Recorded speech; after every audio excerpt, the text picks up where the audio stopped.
इस देश में यदि बाबा साहब भीमराव अंबेडकर का संविधान नहीं होता तो इस देश में पब्लिक एजुकेशन पे पैसा खर्च नहीं होता और पब्लिक एजुकेशन के भीतर एक ही बेंच पे ब्राह्मण और दलित का बच्चा एक साथ बैठ करके पढ़ाई नहीं कर रहा होता। इस देश में प्रधानमंत्री कह रहे हैं कि हमने जनधन खाते खुलवाए। बहुत बढ़िया, बजाओ ताली। और खाते जब खुलवाए तो 500-500 रुपया आपसे डलवाए। देश का पॉपुलेशन प्रधानमंत्री हमेशा बोलते रहते हैं, क्या कहते हैं? 125 करोड़। अरे 125 करोड़ में से 50 करोड़ भी यदि खाता खुला तो 50 करोड़ गुना 500 रुपया कितना हुआ? जोड़ते रहिए, सुन्ना डालते रहिए। और एनपीए किसका माफ किया गया? किसका कर्जा माफ किया गया? किसान का। किसका माफ किया गया?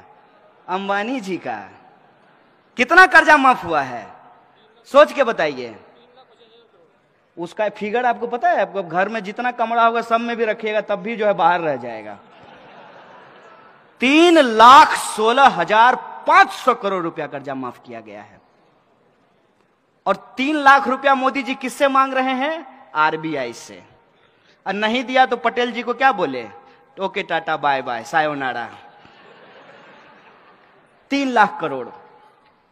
और 3 लाख करोड़ का एक और रहस्य तिलिस्म है, उसको भी समझ लीजिए।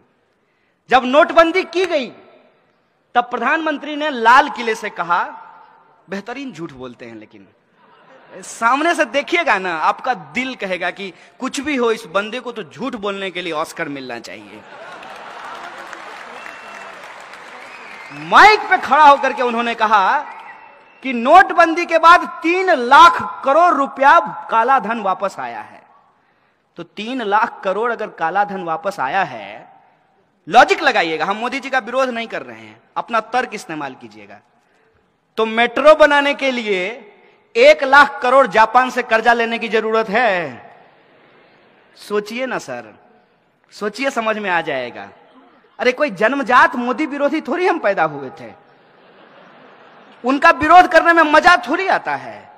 It's bad job, it's not a good job. क्यों करना पड़ रहा है? इसलिए करना पड़ रहा है कि बाप दादे ने जो पेड़ लगाए थे उसका मजा हमने लिया। इस देश में यदि बाबा साहब भीमराव अंबेडकर का संविधान नहीं होता तो इस देश में पब्लिक एजुकेशन पे पैसा खर्च नहीं होता और पब्लिक एजुकेशन के भीतर एक ही बेंच पे ब्राह्मण और दलित का बच्चा एक साथ बैठ करके पढ़ाई नहीं कर रहा होता।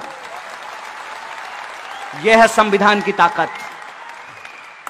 यह संविधान किसी एक जाति, किसी एक धर्म के लिए नहीं है। यह संविधान इस देश के लिए है और देश देश के लोगों से बनता है तो लोगों के हक और अधिकार के लिए है, न्याय और बराबरी के लिए है। ये जो संविधान की ताकत है, उससे जो हमने पढ़ाई की है, ये हमारी जिम्मेवारी है कि हम इसकी रक्षा करें। उसी प्रोसेस में आप ये देखिए कि 1 लाख करोड़ रुपया कर्जा ये ले लिए हैं। नारा क्या लगा रहे हैं? Made in India. वाह गुरुजी, कहते हैं मेड इन इंडिया। नागपुर में मेट्रो बन रहा है, कंपनी का नाम पढ़े हैं? कहां की कंपनी है? चाइना की है। आप सब लोग देशद्रोही हैं। कहां की कंपनी है? अभी आप सब लोग भी चाइना बोल रहे हैं। आप जी न्यूज क्यों नहीं देखते हैं? आप लोग जी न्यूज देखा कीजिए। यह है मेक इन इंडिया। क्या इस देश की किसी कंपनी के पास इतना स्किल नहीं था क्या? क्योंकि एक नारा है ना, स्किल इंडिया। तो क्या इस इंडिया में इतना स्किल नहीं था कि नागपुर का मेट्रो वो बना सके? नहीं था इनके हिसाब से। क्योंकि ये स्किल इंडिया नहीं है, इसका एस साइलेंट है। यह है एक्चुअली किल इंडिया। और नोटबंदी से इस देश के छोटे छोटे जो उद्योग धंधा करने वाले लोग थे, जो छोटे छोटे व्यापारी थे, उनके उद्योग धंधों को तबाह कर दिया गया और पैसा आपसे लेकर के पूंजीपतियों को दे दिया गया। और जब आरबीआई ने कहा कि इससे ज्यादा नहीं कर सकते भाई, सितार के तार को इतना ही खींचिए जितना में सुर भी निकले, ऐसा ना हो कि टूट जाए। उर्जित पटेल कहा ओके बाय बाय, यह है इस देश के इंस्टीट्यूशन की हालत। एक एक इंस्टीट्यूट को आप उठा करके देख लीजिए। आप चुनाव आयोग को देख लीजिए, आप सीबीआई को देख लीजिए, आप आरबीआई को देख लीजिए, और आप पब्लिक सेक्टर यूनिट जो है उसकी स्थिति देख लीजिए। हर पब्लिक सेक्टर यूनिट को कहा गया कि आपको शौचालय बनवाने हैं, लेकिन शौचालय बनाएगा कौन? आरएसएस के 600 संगठन हैं, 600, और किसी को ठेका नहीं देना है। किसको देना है? यदा सदा वत्सल्य, सुबह सुबह जो जाकर के करेंगे उसको ही ठेका देना है। और वो क्या किया? वो सुबह में बाथरूम बनाया, शाम में लेकर के घर गया। हम तो पूछना बंद कर दिए हैं कि 15 लाख हमारे खाते में आया कि नहीं आया। हम तो सिर्फ ये सरकार से जानना चाहते हैं कि जो बाथरूम आपने बनवाया उसमें पानी आता है कि नहीं आता है। जब लोगों को जोर से आ जाए तो पानी मिलेगा कि नहीं मिलेगा, हम तो ये पूछना चाहते हैं। किसी चीज का कोई हिसाब नहीं है। और भावनात्मक बातें, जैसे गांधी जी का चश्मा स्वच्छ भारत के पोस्टर पे लगा दिया है। ऐसा लगता है कि गांधी से कोई उसका चश्मा छीन करके सावरकर के सर पे लगा दिया हो। मैं कैसे महसूस करते होंगे आप कल्पना कीजिए। थोड़ा जो अपना इमेजिनेशन पावर है उसको देखिए कि सामने में एक बैनर हो जिसपे एक तरफ गांधी हो और दूसरे तरफ मोदी हो, तो गांधी जी को कैसा महसूस कर लगता होगा? अरे यार कहां फंस गए, इससे अच्छा तो राष्ट्रपिता नहीं होते। मने जो लोग मार करके मिठाई बांटी और उस हत्या को बध बताया, बध। अगर मैं गलत बोल रहा हूं तो मुझे बताइएगा। गांधी हत्या को ये लोग गांधी बध बोलते हैं।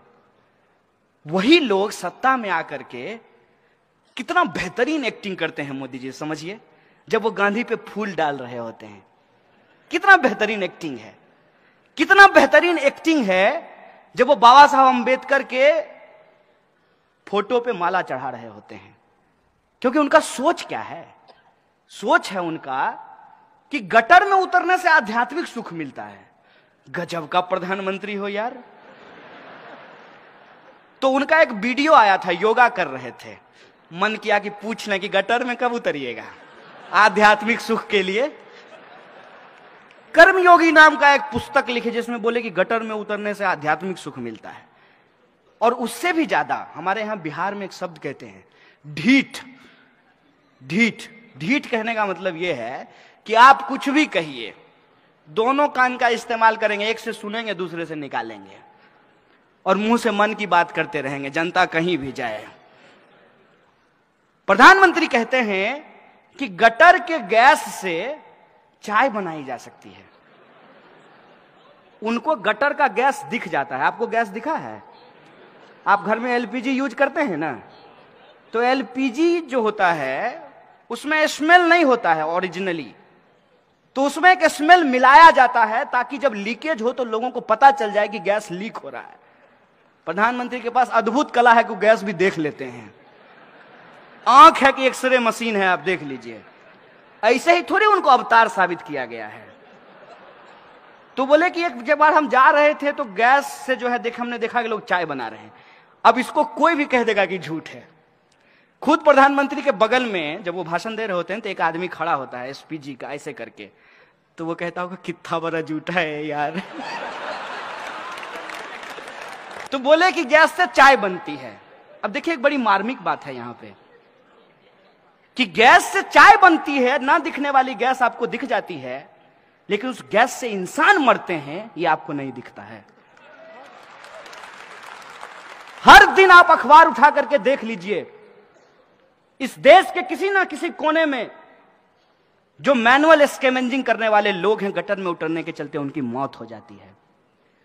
9,000 करोड़ रुपया लेकर के एक पूंजीपति भाग जाता है, भागते रहता है।